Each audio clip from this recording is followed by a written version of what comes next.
So, if you're a professional driver, I mean, you know what it's like right now. The ground beneath your tires just feels like it's constantly shifting. It's an understatement, really. Right. We're talking about tight, volatile freight rates, chaotic, Mhm. often contradictory regulations hitting you from every single angle, And don't forget the tech. and the tech.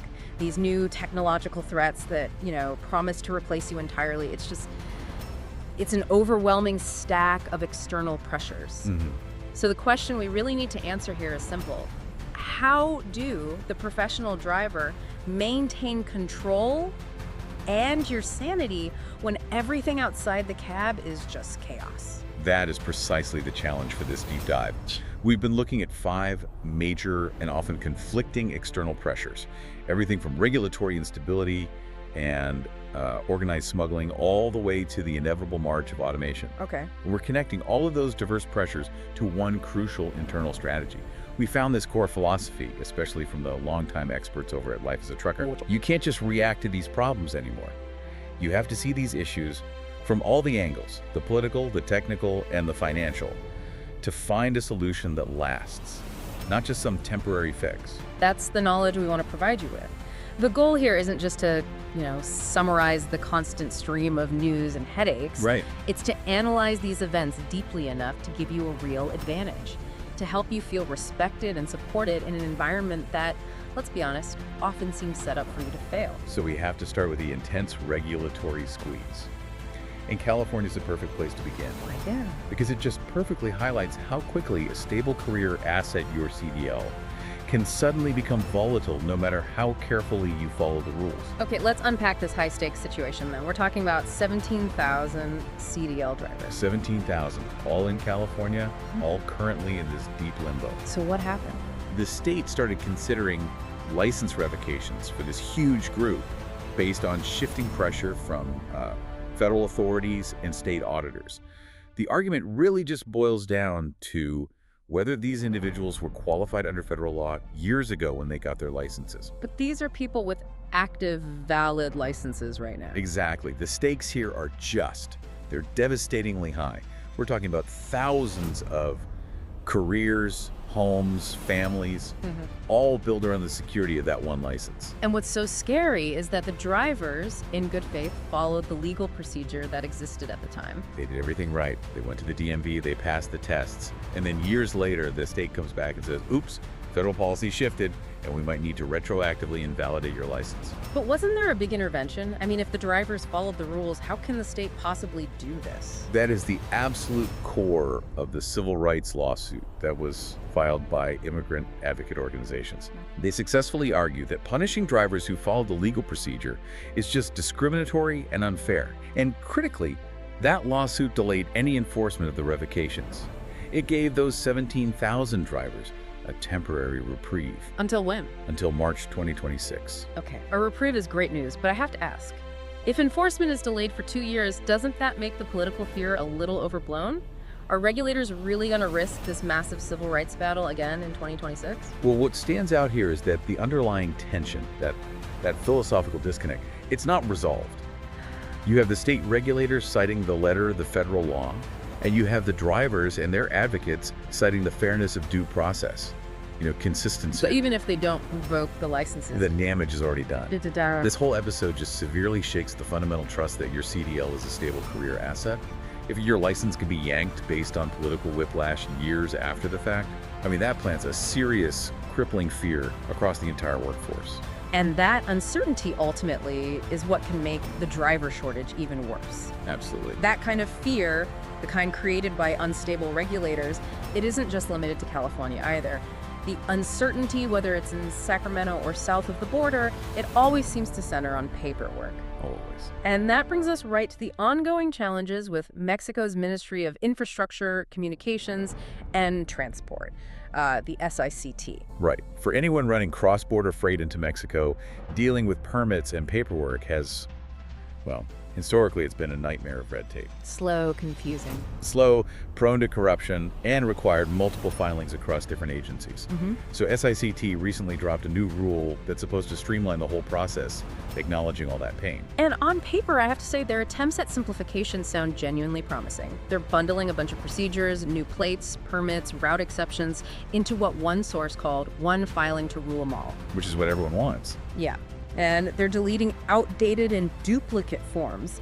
Plus, they're pushing this big transition to digital pre-registration and clearer procedure IDs, which should, theoretically speed things up a ton. In an ideal world, this should reduce friction dramatically for cross-border freight. Fewer forms mean less waiting, fewer chances for mistakes. And less need for those sketchy permit helpers you see hanging around border crossings. Exactly. But, and there's always a but, this is where we have to get skeptical. One source asked if this was a true fix or just more government lipstick on a pig. You mentioned two big catches. Which one is the real driver headache? The untrained official or the tech failure? It's often a combination, but the same broken system catch is always worse. What do you mean by that? I mean, Mexico has had simplification rollouts before, and drivers still ran into glitches, system outages, and most critically, untrained officials. People who just didn't know how to process the new digital forms or rejected them for no reason. And that gets compounded by the tech gap. Right, if the whole system relies on digital workflows, but the local office in some remote region of Mexico has slow internet or, ancient computers. Then the whole digital effort fails right at the point of enforcement. And the driver is left waiting for hours in a dusty office. It's such a powerful reminder that rules change way faster than infrastructure.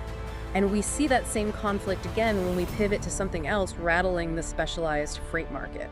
Live cargo versus the stopwatch. This is a textbook example of general federal regulations just clashing violently with specialized operational reality. You're talking about ELDs and hours of service. Exactly. New federal rules, stricter enforcement.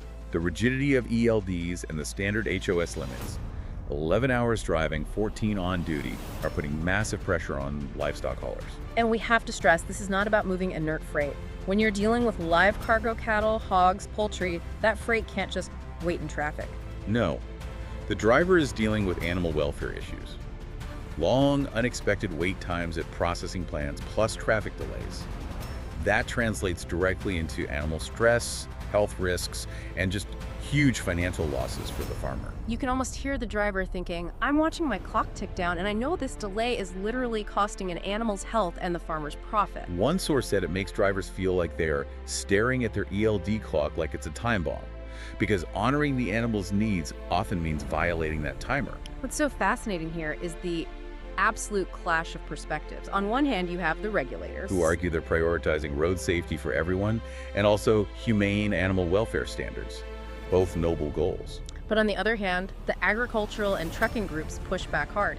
They're saying they need flexibility because, well, you can't regulate cattle like cardboard boxes. It's just a different reality. They need exemptions that recognize the inherent unpredictability of live animals and the environment. The industry right now is pushing lawmakers very aggressively for livestock-specific HOS exemptions. Because the current rigid timer-based system is failing both the animals and the drivers. Right. So from regulatory friction, we now have to move to external threats. And we have to start with one that poses an immediate safety and, frankly, a massive legal liability risk to every driver. The new freight battlefield, organized drug smuggling. This issue has gotten so much more sophisticated. And the methods they're using are designed specifically to implicate innocent truckers. How so? Well, they use these elaborate methods. They hide narcotics in sealed packages or secret compartments they build right into the loads. They'll even modify the trailers themselves, installing double floors, fake walls, things that are really hard to spot. But the most dangerous method is the use of fake brokers and load boards. Oh, absolutely. That's the most insidious one. They infiltrate legitimate channels, paying way above market rates, sometimes $1.50 per mile higher than spot rate for these hot loads. So they're tricking innocent drivers into hauling illicit cargo. And turning them into blind mules. Which kills the myth that this is only a border problem, right? When border enforcement gets tighter, the smugglers don't quit, they just reroute. They do. They start targeting secondary crossings, smaller ports, and increasingly inland shipping yards.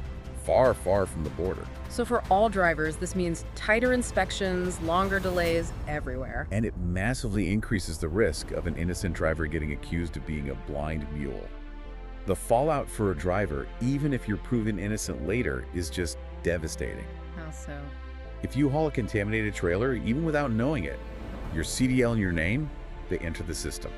That leads to immediate red flags, lost contracts, major delays, and just staggering legal bills to clear your name. So the key strategies here are all about self-defense.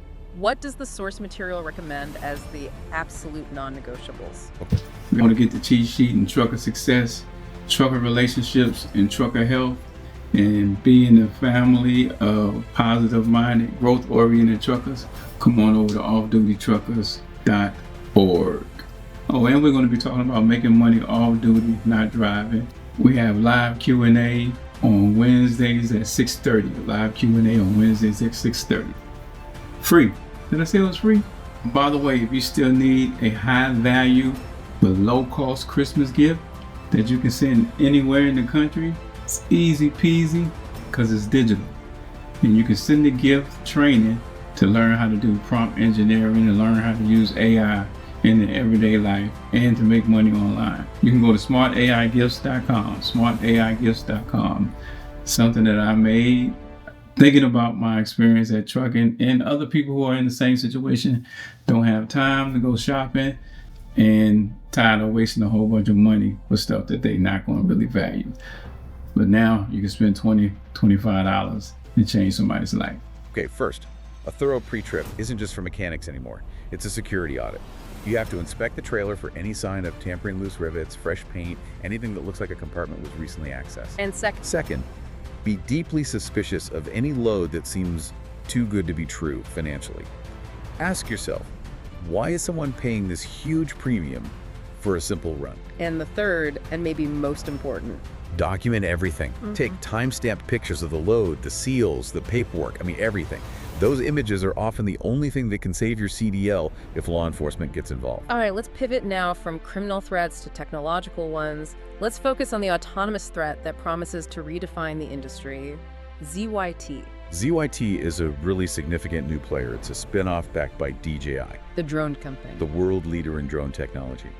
They're taking all that proven advanced drone, tech-like sensor fusion, complex AI flight path learning, hyper-accurate 3D object tracking, and they're adapting it for autonomous trucks. They already have pilot programs underway in Asia. That is, undeniably impressive technology. It's been proven in high-stakes environments where obstacle avoidance is literally life or death for a very expensive piece of equipment.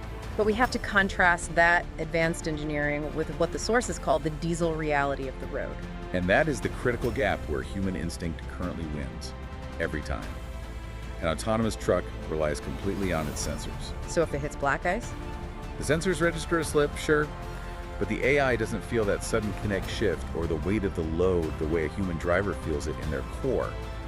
And it certainly doesn't hear a bad brake seal or smell burning rubber 10 miles before it catastrophically fails. It's missing that deep, synthesized driver instinct. Exactly. The instinct you need to handle real-world chaos rush hour, road debris, sudden high wind that shifts the trailer's weight. These machines just aren't there yet. So the industry is split on this. Veteran drivers are, understandably, deeply skeptical. They argue the tech lacks true decision-making capability in unstructured environments. Meanwhile, owner-operators are worried that even limited success will just be used to justify cutting rates and wages. And the fleet execs. Oh, they're watching very closely. They're hoping for reduced insurance costs and increased uptime. But the long-term risk for every single driver has to be taken seriously. Which is? If automation proves even partially successful on large, predictable scales, companies could justify scaling back training programs, reducing wages, or just eliminating routes by claiming the robot can do it cheaper, more predictably, and without human error. We may not be there tomorrow, but that's the long-term play. That's the strategy for the 2030s. Which brings us full circle, and it connects all of these threads into a single, cohesive message, whether it's political whiplash threatening your CDL, Or unpredictable regulators pushing you against the HOS clock. organized crime making you a blind mule, or the long-term threat of technological obsolescence from something like ZYT. The common thread is absolute clarity. The system is chaotic. and you cannot reliably depend on it to have your back. And that realization leads to the most important question for any professional, doesn't it? How do you take back control? Exactly. If every single factor external to you, regulations, technology, politics, is volatile and threatens your income, you have to build autonomy. The source material, particularly from the experts at Life as a Trucker, focuses on managing your time, not just for shippers and the DOT, But for yourself. for yourself, specifically by strategically building extra streams of income. This is the internal financial solution to all of that external chaos. It means using your off-duty time wisely and intentionally. They recommend training drivers on how to leverage simple online AI tools to create that recurring month-after-month income, It creates a true safety net. a financial shield. Think about it. If your primary income freight rates is volatile, or if the political climate suddenly threatens your license, this secondary income stream acts as a buffer. And the AI tools they suggest are really practical. We're talking about generating simple content, setting up online bookkeeping, managing marketing for a simple side hustle, or just automating digital tasks that fit into a driver's very unpredictable schedule. So this strategy lets you build freedom while you are still behind the wheel. It means you can retire when you want to, not when your CDL gets revoked or when your trucking company just decides to cease to exist. Because even if a robot named ZYT takes over all the predictable lanes, a human trucker who knows how to make money with technology outside the cab will always have the advantage. Yes. The industry does reward professionalism and instinct. Those are skills robots can't replicate. But professionalism alone just isn't enough in this new environment. This financial instability demands preparation. Don't wait until you're burnt out or banned or sidelined in technology to figure out what's next. You need to start stacking these critical financial skills now. So we'll leave you with this final provocative thought. If your most essential career asset, your CDL, is proven to be vulnerable to politics, unpredictable regulations, and eventually, technology, what is the single most important asset you can build that cannot be revoked by any external force? It's a financial skill set and autonomy built outside the cab. To explore these specific AI tools and the financial skill set we've been discussing, the source material points to the resources available at retirefromtrucking.com. They have a free guide on preparing for retirement and training on those AI tools. And for more general side income strategies that actually fit a trucker's high-demand schedule, you should visit offdutymoney.com. And as always, for foundational advice on navigating the real game of trucking, check out lifeasatrucker.com. Stay alert, stay paid, and keep building your own freedom.